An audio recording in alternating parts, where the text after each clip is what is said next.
Raider Nation, what's going on? Let's get into some high-quality Raiders news. Derrick Johnson, he's absolutely amazed on just how passionate the Oakland Raider fan base is, which I think is pretty awesome to hear. So, Raider Nation made an impact in Los Angeles on new Raider Derrick Johnson. Derrick Johnson was like, "Can you believe how many people are here?" said Raider teammate James Cowser. Cowser said, "Dude, it's like this every game. You're going to see it. It's going to be incredible. Everywhere you looked, it was silver and black, from the walk-up to the stadium to the parking lots to the stands. Pre-game, the Raiders players entered to cheers while the Rams players were jeered. Even the Rams cheerleaders were greeted with boos. And when the Jumbotron asked, 'Whose house?' the crowd responded loudly, 'Raiders.'" So, Raider Nation, I want you guys to throw in the comments, hashtag Raider Nation, because I'm proud of you guys. That's awesome to see. Raider Nation, what's going on? This is the Raiders Report. My name is Mitchell Renz. Please follow me on Twitter at MitchellRenz365, and please subscribe to the Raiders Report on YouTube. All right, Lena, more Raiders news, please. Raiders are happy with Jordy Nelson, and well, they should be, right? This is a guy who's a leader on and off the field, which is no surprise to me.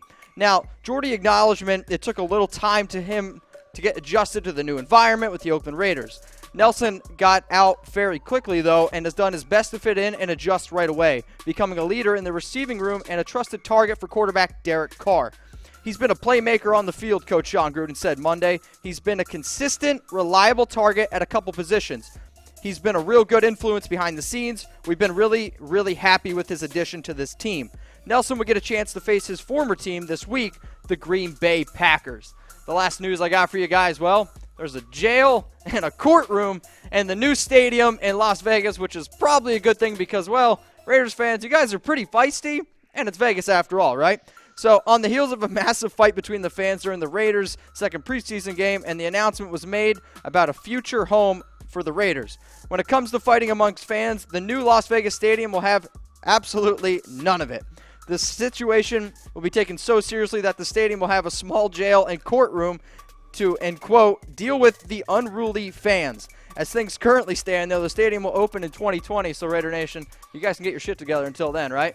Raider Nation, what's going on? This is the Raiders Report. My name is Mitchell Renz. Please follow me on Twitter at MitchellRenz365. If you guys are new to the show, you guys are going to have to understand my Raiders rumors scale. So, 0 Chucky heads. That's tuck rule, tuck that. That rumor is not going to happen.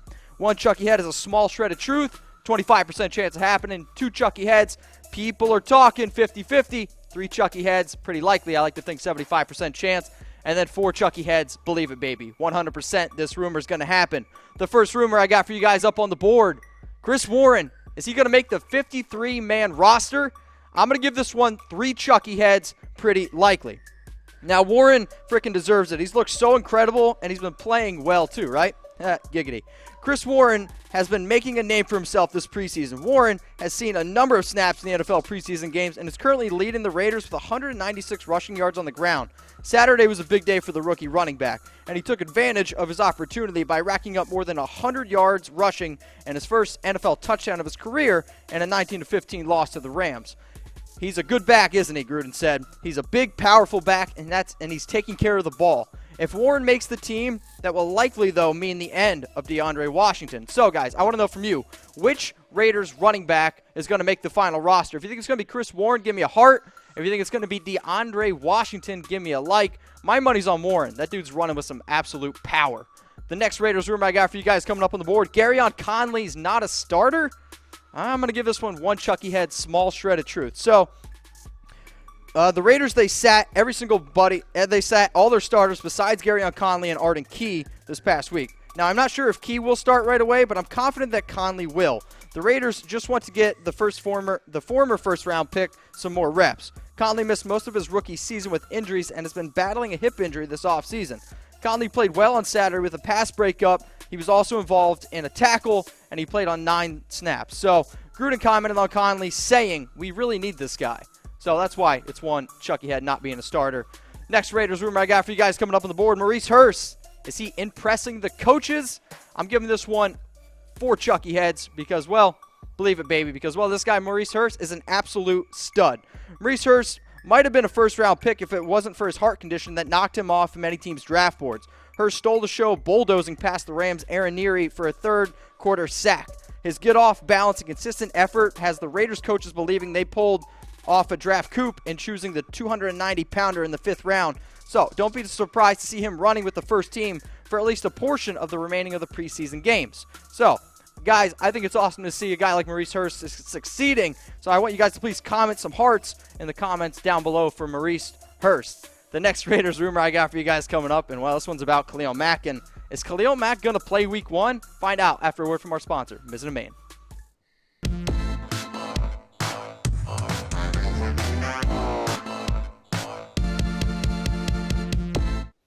I'm going to give this one 2 Chucky heads. People are talking. No one can guarantee what the end game in the stalemate between Khalil Mack and the Oakland Raiders will be. But Jason La-Canfora has said this: "Allow me to promise you this much. Barring the Raiders suddenly reversing course and engaging on a legitimate contract, there is no way this All-Pro will be with the team when the regular season begins." La-Canfora also goes on to say, "I can't tell you if he's there in late September or sometime in October or maybe at mid-season in November, but after getting a feel for how disrespected, underappreciated, and angry Mack is with the way the situation has unfolded, there is no way in heck I can foresee a scenario in which Mack reports the way Aaron Donald did in 2017 and shows up right before week 1. So, guys, if Mack's not there week 1, that's going to be troubling, and if he's not there for the first 5 games, that's tough too, right? So, I mean, I think with the Rams, that already is going to be a tough game. And then the Broncos, the Dolphins, I think we can win those games. The Raiders, I think we're going to take care of the Browns at home. Chargers, though. Chargers are a pretty good team. And without Mack, things are going to get a little dicey. Hopefully, Khalil Mack suiting up for all 5 of those games. Fingers crossed there. The next Raider rumor I got for you guys coming up on the board: Khalil Mack, is he going to get franchise tagged? Well, I'm going to give this one 2 Chucky heads. People are talking. Now, if the Raiders don't give Mack the contract he wants, there's always plan B, right?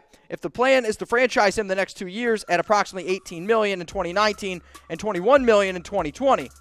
Now, my issue with this franchise tag, though, it would have to make him, is this like actually, though, a good idea, right?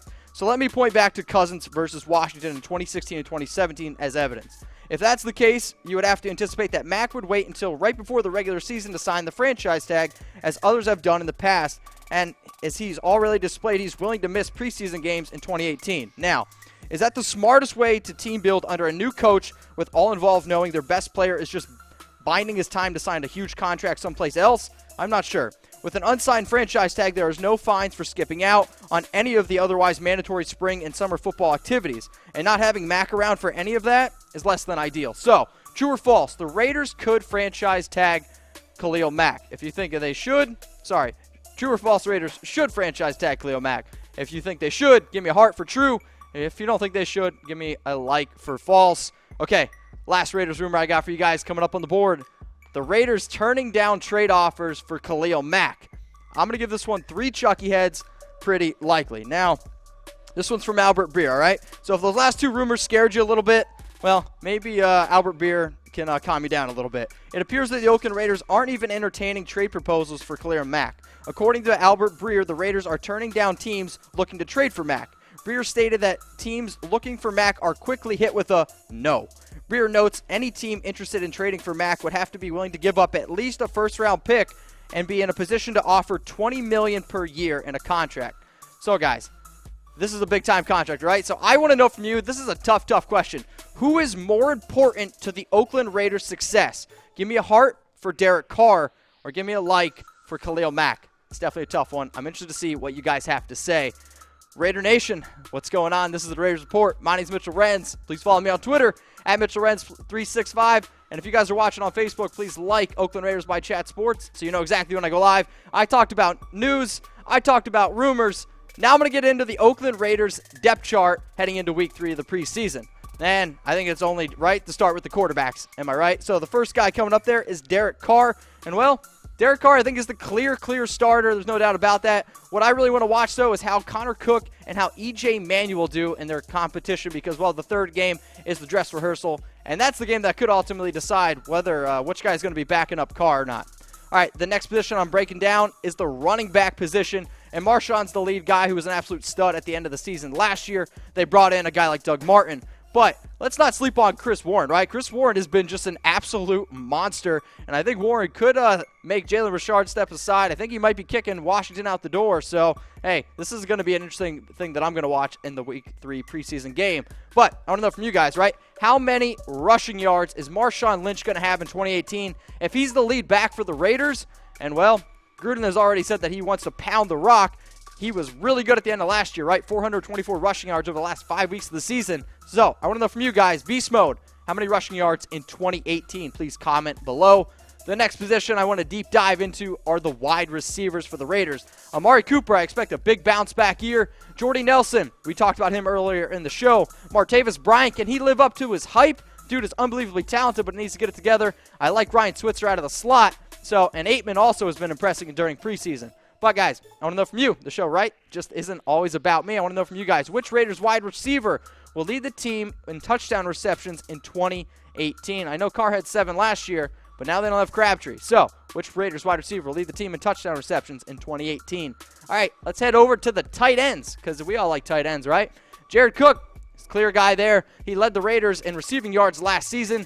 And you got Lee Smith, and I don't know what's more average, him or his name. No, just kidding. He's actually a pretty good blocker. And then Carrier, he's probably not going to get too involved. But Jared Cook's the guy to really concentrate there for the tight end depth chart. And maybe the most interesting position for the Raiders on offense, it's the offensive line depth chart, right? You got Colt Miller, the first-round pick there, starting at left tackle. But let me know, if Donald Penn's healthy, he may be the guy starting there, right? So just something to keep an eye on. And then you got Hudson, you got Jackson, you got Giacomini there starting, and then Osemele. This is one of the better offensive lines in the NFL, no doubt about that. Raider Nation, today's Raiders Report is sponsored by Mizzen & Main, so I want to dap them up for making me look nice and dapper in my Mizzen & Main shirt. If you guys want to look nice and dapped up just like me, head over to www.comfortable.af. Mizzen & Main, those guys are pretty awesome. Okay, next one I got for you guys coming up on the board, it's defense, right? The Raiders' defensive depth chart. We got Khalil Mack there at defensive end. I get it, he's not back yet, but if he's there, he's going to be defensive end. And then the defensive tackles, Ellison, Edwards, and then Irvin on the outside. Irvin, this is the first year playing defensive end, and I'm excited to see what this guy can do. I wouldn't be surprised if he gets around that 10-sack mark. Arden Key is an absolute monster. Hurst has been blowing it up. I'll tell you what, there's a lot of upside in this defensive line for the Raiders. So, guys, I want to know from you, which Raiders defensive lineman is going to have the most sacks in 2018? If it's Mack, if he's there, I'm probably going to go Mack. I know it's kind of cheating, but if I have to take a dark horse, I'm going to go with Bruce Irving because, I think that's the guy who's going to have 10 sacks this year, no doubt about it.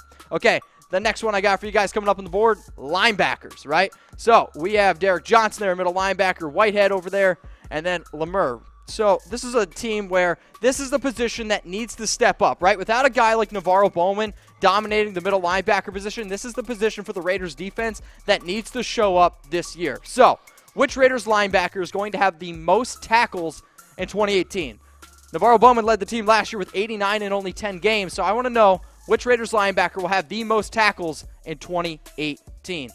The next position I got for you guys is the defensive backs, right? So Gareon Conley is a guy who was one of my breakouts, and if he can stay healthy, watch out for him. He's really talented. Melvin, this is a guy, do not sleep on him whatsoever. I like Worley a lot. And then you have Joseph and Gilchrist. Remember, Gunther, he is a safety whisperer. Nelson out of Wisconsin is a guy who I like a ton. And then right two is a guy with a lot of talent there. This is a team that needs to be able to force turnovers. The Raiders bottom 3 last year in interceptions. So, can they force turnovers? I hope so. And last, and certainly not least, it's the Raiders special teams depth chart. You can see Harris there is going to be kick returning and punt returning. Long snapper there. And then you got Johnny Towns in front of the show, punter. And then Pinheiro, who has already looked pretty solid in the Raiders preseason games. Raider Nation, thank you so much for tuning in to the Raiders Report. My name is Mitchell Renz. Please follow me on Twitter, at MitchellRenz365. Please subscribe to the Oakland Raiders Report on YouTube. And guys, just a reminder, I'm going to be on next Monday, not Tuesday. So until then, go Raiders.